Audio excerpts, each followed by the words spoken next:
Friends, ఒకసారి గౌతమ బుద్ధుడు తన శిష్యులతో ధర్మంపై ఉపదేశాలు ఇస్తున్న సమయంలో ఆ శిష్యులలో ఒకరు నిలబడి ఆయనను 3 ఆసక్తికరమైన ప్రశ్నలు అడిగాడు. అతడు ఏమడిగాడంటే, ఎవరికి నిజమైన అదృష్టం ఉంటే వారికి అన్నం లభిస్తుందా? ఈ ప్రపంచంలో నిజంగా బలమైన వాడెవరు? ఒకరిచ్చిన మాటను నిలబెట్టుకోకపోతే దాని ఫలితం ఏమవుతోంది? ఇలా అడిగిన శిష్యుడిని చూసిన బుద్ధుడు మృదువుగా నవ్వి, నీవు ఎంతో బుద్ధిమంతుడుగా ఉన్నావు, నీ ప్రశ్నలు చాలా విలువైనవి, ప్రతి ఒక్కరూ ఇవి తెలుసుకోవాల్సిన అవసరం ఉంది అని అన్నారు. తర్వాత ఆయన ఏమన్నారంటే, ఈ ప్రశ్నలకు ప్రత్యక్ష సమాధానాల కంటే ఓ కథ చెప్తే నీకు బాగా అర్థమవుతోంది. ఈ కథను నిశ్శబ్దంగా చిత్తశుద్ధితో విను. బుద్ధుడు చెప్పిన ఆ కథ ఇలా మొదలైంది. చాలా కాలం క్రితం ఒక అడవిలో ఒక మహాపురాతనమైన మర్రి చెట్టు ఉండేది. ఆ ప్రాచీన మర్రి చెట్టు ఒక విశాలమైన ఊడలతో ఆకాశాన్ని తాకేదిలా ఉండేది. ఆ చెట్టుపై ఒక గ్రద్ద తన గూడు వేసుకొని అక్కడే నివసిస్తూ ఉండేది. అదే చెట్టుకు కొంచెం దూరంలో నేలలో ఒక చిన్నపాటి పుట్టలో ఒక పాము ఉండేది. ప్రతిరోజు గ్రద్ద ఆ పాముని దృష్టిలో పెట్టుకొని చూసే అలవాటు చేసుకుంది. పాము బయటకి వస్తుందా, ఎప్పుడు వస్తుంది అనే ఆసక్తితో ఎప్పుడూ గమనిస్తూ ఉండేది. ఒకరోజు పాము తన పుట్టలో నుంచి కాస్త బయటకొచ్చింది. ఈ దృష్టిని గమనించిన గ్రద్ద వెంటనే దానివైపు దూకింది.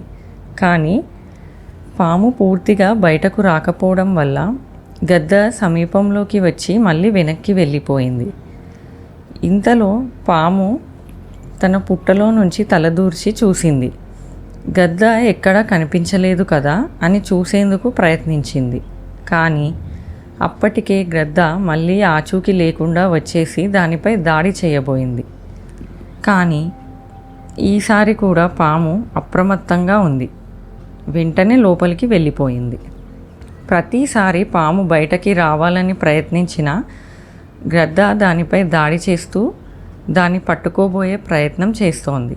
దీంతో పాము మళ్ళీ గజగజలాడుతూ వణికి తన బిల్లంలోకి వెనక్కి వెళ్ళిపోయింది.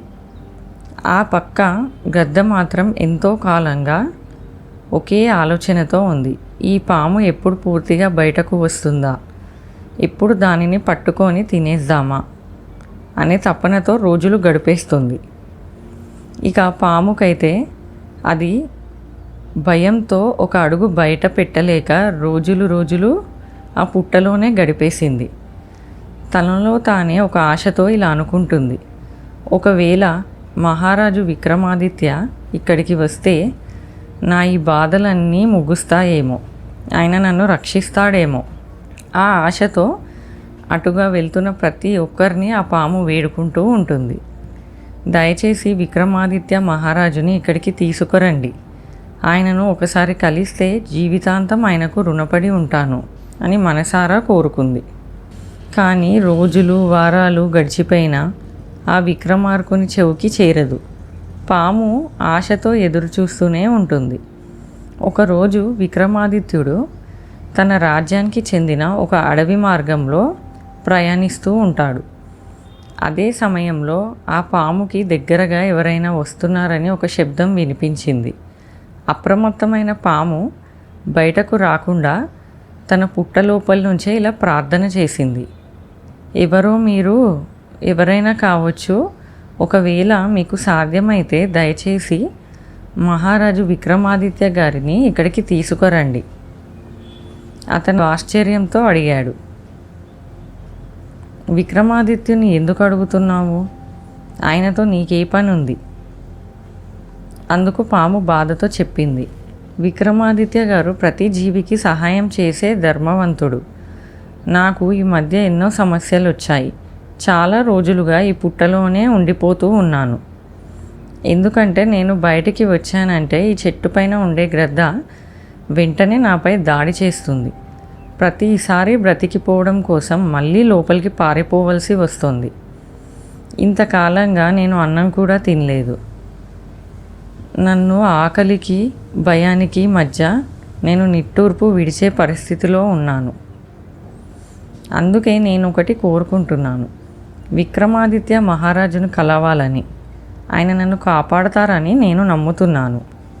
ఇంతకీ అతను ఒకసారి నవ్వుతూ ఇలా అన్నాడు, ఓ సర్పమా, నేను ఎవరిని అనుకుంటున్నావు? నేను విక్రమాదిత్యను అని చెప్పిన వెంటనే ఆ పాముకి ఆశతో జీవం కనిపించింది. విక్రమాదిత్యుడు మృదువుగా అడిగాడు, సర్పమా చెప్పు, నేను నీకు ఎలా సహాయం చేయగలను? అందుకు పాము, మహారాజా, మీరు ఏ పని చేసినా సరే నన్ను ఈ క్రూర గ్రద్ద నుంచి కాపాడండి, లేదంటే అది ఓ రోజు తప్పకుండా నన్ను చంపేస్తుంది. నాకు ఇంకా బతకాలనుంది అని చెప్తోంది. పాము బాధను విన్న విక్రమాదిత్యుడు తడబాటుకు లోనవ్వకుండానే స్పందించాడు. సరే, నీకు భద్రత అవసరమైతే నేను నిన్ను ఈ ప్రాంతం నుంచి చాలా దూరం తీసుకెళ్ళి అడవిలోని ఇంకొక సురక్షితమైన చోటు వదిలేస్తాను. విక్రమాదిత్యుని మాటలు విన్న పాము తక్షణమే తన ఆందోళనను వ్యక్తం చేస్తూ అన్నది, మహారాజా, దయచేసి అలా చెయ్యకండి. మీరు నన్ను తీసుకెళ్తున్నంతసేపు ఈ గద్ద మీరు వెళ్తున్న దారి వెంట పర్యవేక్షిస్తూ వస్తుంది. మీరు నన్ను వదిలేసిన క్షణంలో అది నన్ను వెంటనే చంపేస్తుంది. మీరు చేసే ప్రయత్నం అంతా వృధా అవుతుంది. దీనికి నేను ఒక మార్గం ఆలోచించాను అని పాము చెప్పడం కొనసాగించింది. మీరు కాసేపు నన్ను మీ పుట్టలో దాచుకుంటే ఈ గద్దకి ఏమాత్రం అనుమానం రాదు. ఇక్కడి నుంచి వీడియో మొత్తం ఫ్రెండ్స్ చివరి దాకా వినండి, చాలా ఇంట్రెస్టింగ్గా ఉంటుంది. దాంతో అది వెనుదిరిగి వెళ్ళిపోతుంది. మీరు నన్ను తీసుకెళ్ళి దూరంగా వదిలేసిన తర్వాత నేను మీ పుట్ట నుంచి బయటకి వస్తాను. ఈ ఆలోచన వినగానే సాధారణ మనిషి అయితే వెంటనే భయపడిపోతారు. కానీ విక్రమాదిత్యుడు ధైర్యవంతుడు మాత్రమే కాదు, అతడు ప్రతి జీవికి సహాయం చేసే ధర్మవేత్త. కష్టంలో ఉన్నవారిని ఆదుకోవడం అతడి జీవిత ధ్యేయం. అందుకే పాము విన్నపించిన వెంటనే అతడు సరే అని ఒప్పుకున్నాడు. ఎందుకంటే ఇతడే విక్రమాదిత్యుడు. ఇలా చెప్పగానే పాము ఒక్కసారిగా విక్రమాదిత్యుని కడుపులోకి జాగ్రత్తగా ప్రవేశించింది. ఆ సమయంలో విక్రమాదిత్యుడు అడవిలో నిదానంగా నడుస్తూ పాముని భద్రంగా వదిలిపెట్టి సరైన స్థలాన్ని వెతుకుతూ ఉన్నాడు. కొంత దూరం ప్రయాణించిన తర్వాత అతడు ఒక ప్రశాంతమైన పచ్చని తోటతో నిండిన ప్రదేశాన్ని చూసి ఆగిపోయాడు. అక్కడ ఎటు చూసినా సురక్షితమే. హానికరమైన ఏ జీవము దూరంలో కూడా కనిపించలేదు. అప్పుడు విక్రమాదిత్యుడు ఆత్మీయంగా ఇలా అన్నాడు, ఓ సర్పమా, ఇప్పుడు బయటకు రా. నేను నీకోసం సురక్షితమైన చోటును కనుక్కున్నాను. ఇక్కడ నీకు ఎలాంటి ప్రమాదము ఉండదు. నిన్ను ఏ గద్ద కూడా ఇబ్బంది పెట్టదు. కానీ పాము విక్రమాదిత్యుని మాటలు విన్నాక స్పష్టంగా చెప్పింది, మహారాజా, నన్ను క్షమించండి. నేను ఇప్పుడు మీ కడుపులో నుంచి బయటకు రావాలని కూడా అనుకోవటం లేదు. విక్రమాదిత్యుడు ఆశ్చర్యంగా అడిగాడు, నీకు నేను ముందు అడిగినప్పుడు కాసేపటికి బయటికి వస్తానని నీవే చెప్పావు కదా, ఇప్పుడెందుకు మౌనం దాల్చావు? మాట ఎందుకు తప్పుతున్నావు? పాము సున్నితంగా కానీ గాఢంగా సమాధానం ఇచ్చింది, మహారాజా, ఈ రోజుల్లో ఒక్కచోటే నాకు నిజమైన శాంతి దొరికింది. అది మీ కడుపులో ఉండే అనుభవం. అక్కడ ఉండగా నాకు ఎవ్వరూ హాని చేయలేరు. ఎంతకాలం ఈ పుట్టలో ఉన్నా అలాంటి సురక్షిత భావన నాకు కలగలేదు. అందుకే నీ కడుపు నుంచి బయటకు రాలేనని చెప్పింది. పాము నిజమైన స్వభావాన్ని చివరికి విక్రమాదిత్యుడు గ్రహించాడు. అది ఒక క్రూరమైన స్వార్థపరంగా మారిపోయింది. అయితే అప్పటికే చాలా ఆలస్యం అయిపోయింది. పాము విషంతో తన శరీరం మరింత బలహీనం అవుతూ ఉందని మహారాజు స్పష్టంగా గమనించాడు. శక్తిలేని శరీరం, మందమైన చూపు, మౌనంగా నిద్రపోతున్న చుట్టుపక్కల ప్రకృతి అన్నీ కలిపి అతడికి ఒక ఆలోచనను తీసుకువచ్చాయి. ఈ స్థితిలోకి నేను రాజ్యానికి వెళ్ళడం సాధ్యం కాదు. దారి మధ్యలోనే నాకెక్కడైనా స్పృహ కోల్పోతే సమస్యలు పెరుగుతాయి. ఇందుకే అడవిలోనే ఒక శాంతమైన ప్రదేశంలో చిన్న తాత్కాలిక ఆశ్రయం ఏర్పాటు చేసుకోవాలని నిర్ణయించుకున్నాడు. అక్కడే విశ్రాంతి తీసుకుంటే బాగుంటుందని భావించాడు. తన శరీరం కొన్ని చోట్ల నుంచి రక్తం కారుతోంది.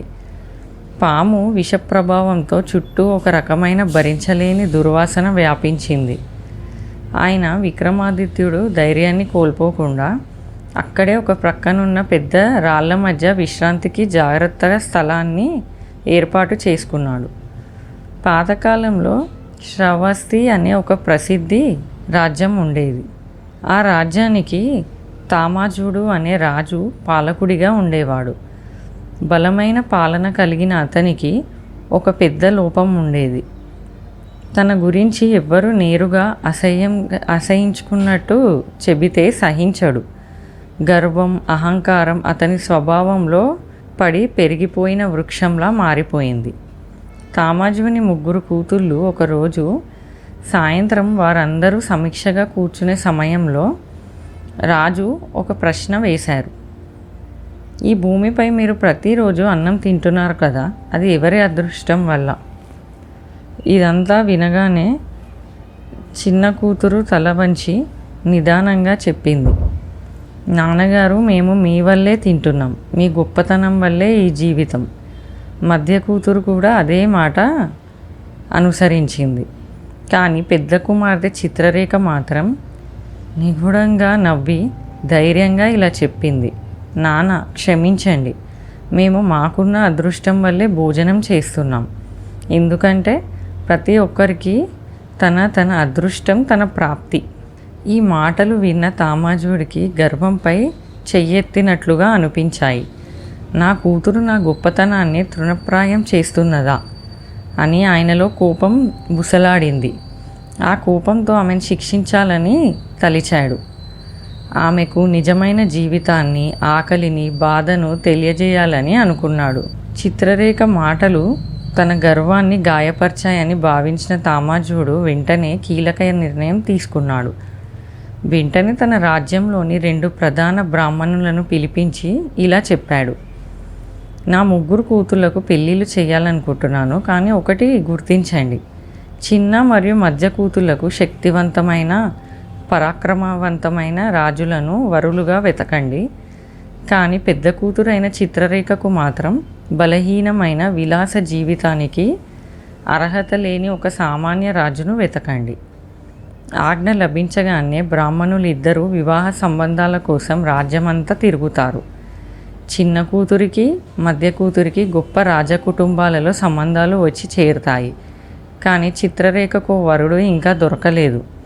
ఈ గందరగోళంలో బ్రాహ్మణులు రాజ్యాలన్నీ వెతుకుతూ అడవిలోకి చేరిపోతారు. అక్కడ ఒక ఒంటరి మార్గంలో బాగా బలహీనంగా కనిపించే వ్యక్తిని చూశారు. ఆయననే విక్రమాదిత్య మహారాజు అన్న సంగతి వారికి తెలియలేదు. అతని శరీరం తగ్గిపోయి ఉంది. ముఖంలో నిరాశ వెల్లివిరుస్తుంది. తామాజుని వద్దకు వెళ్ళి విషయాన్ని వివరించగా రాజు కూడా అనుమతించాడు. బ్రాహ్మణులు చిత్రరేఖను తీసుకొని అడవిలో ఉన్న విక్రమాదిత్య వద్దకు వచ్చారు. అక్కడే సాదాసీద పద్ధతిలో వివాహం జరిగింది. అయితే ఆ సమయంలో ఎవ్వరూ ఊహించలేదు, ఈ శరీరంతో పోరాడుతున్న మనిషి ఎవరో కాదు, ధైర్యవంతులలో ధైర్యవంతుడు, ధర్మపాలకుడు మహారాజు విక్రమాదిత్య. ఆయన పరిస్థితి ఇంతటి దయానీయంగా మారటానికి కారణం ఒక పాము చేసిన ద్రోహమే. తనను నమ్మిన కారణంగా ఆ పాము అతని శరీరంలోకి చేరి విషం కలిపింది. దాంతో బలహీనుడయ్యాడు. కానీ చిత్రరేఖ మాత్రం తన భర్త ఈ స్థితిలో ఉన్నాడని భయపడలేదు, అసూయపడలేదు. రోజు అతనికి కడుపు నిండా భోజనం పెట్టి, మందులు పెట్టి, నీడలా సేవ చేస్తూనే ఉంటుంది. ఇంకోవైపు రాజభవనాలలో తామాజుని మిగతా 2 కూతుళ్ళు విలాసవంతమైన జీవితం గడుపుతూ ఉన్నారు. కానీ చిత్రరేఖ మాత్రం తన ప్రేమను సత్యంగా నిలిపి భర్తకు అండగా నిలుస్తుంది. ఇలా రోజులు గడుస్తున్నాయి. విక్రమాదిత్య మాత్రం బలహీనంగా అదే ప్రదేశంలో ఉంటున్నాడు. అయితే ఆ ప్రాంతానికి కొంచెం దూరంలో ఇంకో పాము పుట్ట ఉండేది. ఒక రాత్రి ఆ పుట్టలో నుండి మరొక పాము బయటకు వచ్చింది. అదే సమయంలో అది విక్రమాదిత్య శరీరానికి దగ్గరగా వచ్చి మెల్లగా లోపలున్న పాముతో మాట్లాడింది. ఓ నీచుడా, నీలో జ్ఞానం ఉందా? నువ్వు మహారాజుతో ఒప్పందం చేశావు కదా, కడుపులో కొన్ని క్షణాలు ఉంటానని. కానీ నీ అసలైన స్వభావం బయటపడింది.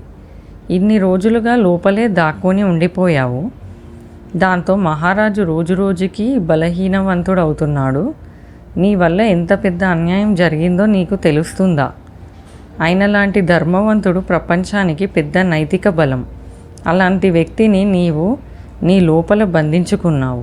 అయితే వినిపించుకో, నిన్ను చంపడం నాకు పెద్ద పని కాదు. ఎవరైనా గంగాజలాన్ని తెచ్చి విక్రమాదిత్య గారికి తాగిస్తే అతని కడుపులో ఉన్న నువ్వు ఒక క్షణంలోనే 100 ముక్కలు అవుతావని చెప్తోంది. విక్రమాదిత్య శరీరంలో ఉండే పాము మరో పాము మాటలు విని ఆశ్చర్యంతో ఇలా అంది. ఇంతవరకు నీలాంటి గంభీరమైన స్వరం నేను ఎప్పుడూ వినలేదు. నిన్ను చంపే మార్గం నాకు కూడా తెలుసు. రావి చెట్టు నుండి తీసిన నూనెను వేడిగా చేసి నీ పుట్టలో పోసినట్లయితే నీవు ప్రాణాలు విడిచే అవకాశం ఎక్కువగా ఉంటుంది. పైగా ఆ పుట్టను తవ్వితే చాలా విలువైన బంగారం కూడా బయటకు వస్తుంది. ఈ మాటలపై 2 పాముల మధ్య కొంతసేపు తర్జన భర్జనగా పెద్ద గొడవ జరుగుతోంది. అనంతరం అవి అక్కడి నుండి వెళ్ళిపోతాయి. ఇవన్నీ దూరంగా నిలబడి ఉన్న చిత్రరేఖ మౌనంగా ఎంతో జాగ్రత్తగా వింటూ ఉంటుంది. అప్పుడు మొదటిసారి ఆమెకు స్పష్టంగా అర్థమవుతుంది, తన భర్త విక్రమాదిత్య కడుపులో ఏదో పాము దాక్కొని ఉందని. చిత్రరేఖ తన భర్తను రక్షించేందుకు ఒక మునీశ్వరుడి ఆశ్రమాన్ని ఆశ్రయించింది. అక్కడికి వెళ్ళగానే గంగాజలం కావాలని కోరింది. ముని ఆశ్చర్యంతో, నీవెవరు? నీకు గంగాజలంతో ఏం పని అని అడిగాడు. చిత్రరేఖ వినయంగా, స్వామి, నేను తామాజ్వత మహారాజు కుమార్తెను.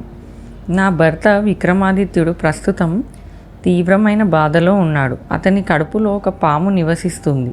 అది అతనిని బలహీనంగా మారుస్తుంది. గంగాజలం దానికి శాంతినిచ్చే ఔషధమని విన్నాను. అందుకే మీ ఆశ్రమానికి నేను వచ్చాను. ఆమె నిజాయితీ, విధేయత చూసి మునీశ్వరుడు స్పందించాడు. నీవు చెప్పిన విషయం సత్యమే అయితే ఈ గంగాజలం నీ భర్తకు మేలు చేస్తుంది అంటూ వెంటనే ఆమెకు గంగాజలాన్ని ఇచ్చాడు. గంగాజలాన్ని తీసుకొని చిత్రరేఖ తొందరగా అడవిలో ఉన్న తన భర్త వద్దకు చేరింది. అక్కడికి చేరగానే విక్రమాదిత్యుని ఎదుట నిలబడి శ్రద్ధగా మాట్లాడింది. ప్రభు, ఈ గంగాజలాన్ని తాగండి. ఇది మీ శరీరాన్ని శుద్ధి చేస్తుంది, బలహీనతను తొలగిస్తుంది. దయచేసి నన్ను నమ్మండి అని చెప్తోంది.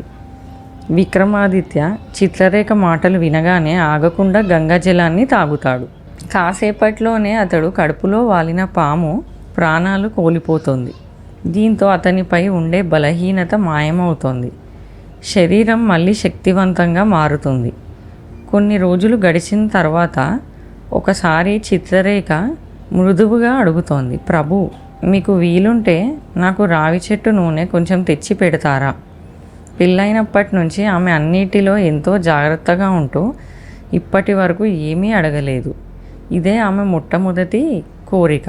విక్రమాదిత్యుడు ఆమె అభిప్రాయాన్ని గౌరవిస్తూ వెంటనే బయలుదేరి కొంత సమయంలోనే నూనె తీసుకొచ్చి అక్కడికి చేరుకుంటాడు.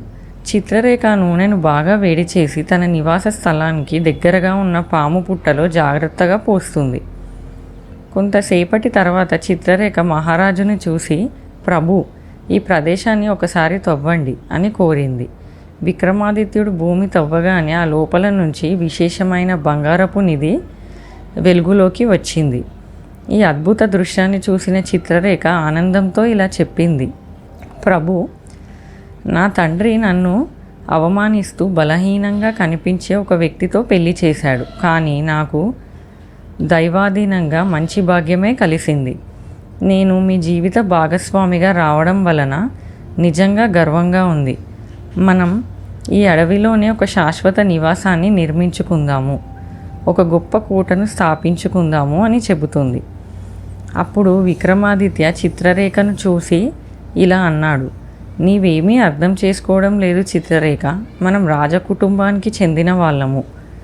అడవి మధ్యలో కోట కట్టుకొని ఉండటం మన స్థానానికి తగదు అని బుజ్జగించే ప్రయత్నం చేశాడు. అయితే చిత్రరేఖ మాత్రం తాను తీసుకున్న నిర్ణయం మీద అటలే నిలిచింది. ఎంత చెప్పినా ఆమె మాట మార్చుకోలేదు. చివరికి చిత్రరేఖ కోరికను గౌరవిస్తూ విక్రమాదిత్యుడు ఆ అడవిలోనే ఒక అద్భుతమైన కోటను నిర్మించేశాడు. అలాంటి కోట అక్కడ ఎప్పుడూ ఎవరు చూడలేదు. ఇంతలో తామాజుని రాజ్యం మీద ఒక శక్తివంతమైన శత్రువు దాడి చేసి ఆ రాజ్యాన్ని స్వాధీనం చేసుకుంటాడు. రాజ్యాన్ని కోల్పోయిన తామాజుడు తన భార్య పిల్లలతో పాటు అక్కడి నుంచి బయటపడుతూ అడవిలోకి ఆశ్రయానికి వస్తాడు. కొన్ని రోజుల పాటు ఆకలితో ఇబ్బంది పడుతూ తాను తినేందుకు ఏదైనా దొరకాలని తామాజుడు అడవుల్లో తిరుగుతూనే ఉంటాడు. చివరకు ఒకరోజు అతను ఒక అద్భుతమైన కోట దగ్గరికి చేరుకుంటాడు. ఆ కోట చిత్రరేఖ నివసిస్తున్న కోటే. తన తండ్రిని ఒక్క చూపులోనే గుర్తుపట్టిన చిత్రరేఖ తక్షణమే ఓ సేవకుడి ద్వారా అతన్ని కోటలోకి ఆహ్వానించమంటుంది. అన్యూయంగా ఈ ఆహ్వానం రావడంతో నన్నెవరు పిలిచారు, ఎందుకు అని తామాజుడు తనలో తాను ఆలోచిస్తూ కోట లోపలికి వెళ్ళాడు. లోపలికి వెళ్ళగానే అతడు ఆశ్చర్యానికి గురవుతాడు. తన కూతురు అక్కడ ఉందని గ్రహిస్తాడు. అప్పుడే చిత్రరేఖ తన తండ్రితో ఇలా అంటుంది, నాన్న, నేను నా అదృష్టంతోనే తినే తిండి తింటున్నాను, మీ అదృష్టంతో కాదు.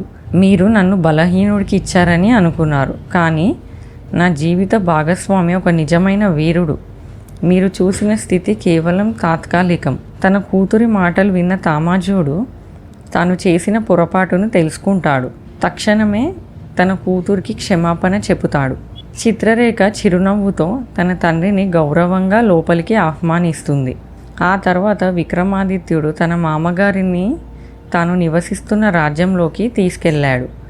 తన మామగారి పూర్వ రాజ్యాన్ని ఆక్రమించిన శత్రురాజును ఎదుర్కొని ఓడించి ఆ రాజ్యాన్ని తిరిగి తామాజుని ఆధీనంలోకి ఇచ్చి తన ధర్మాన్ని నిలబెట్టుకున్నాడు. ఈ కథను బుద్ధుడు తన శిష్యులకు విన్నపిస్తూ ఆ శిష్యుడు అడిగిన ప్రశ్నలన్నింటికీ బోధనాత్మక సమాధానాలు ఇచ్చాడు. మొదటిది, ప్రతి ఒక్కరూ తమ అదృష్టంలో ఉన్నదే అనుభవిస్తారు. అదృష్టం కన్నా ఎక్కువ ఏది ఎవరికి దక్కదు. రెండవది, కాలమే ఈ లోకంలో అత్యంత శక్తివంతమైనది అని తెలుస్తుంది. ఒక దశలో బలహీనంగా కనిపించిన విక్రమాదిత్యుడు సరైన సమయంలో గంగాజలాన్ని తాగి తిరిగి బలవంతుడయ్యాడు. మూడవది, మాట తప్పేవారికి చివరికి కష్టమే ఎదురవుతుంది. విక్రమాదిత్యుడి కడుపులో ఉన్న పాము ఉదాహరణగా చెప్పవచ్చు. ఈ ఉపదేశాన్ని విని శిష్యులందరూ హర్షంతో నిండిపోయారు. ఇంతటితో ఈ కథ ముగిసింది మిత్రులారా. మరిన్ని ఆధ్యాత్మిక విషయాల కోసం నా ఛానల్ని లైక్ చేయండి, షేర్ చేయండి మరియు సబ్స్క్రైబ్ చేయండి. ఓం నమో వెంకటేశాయ.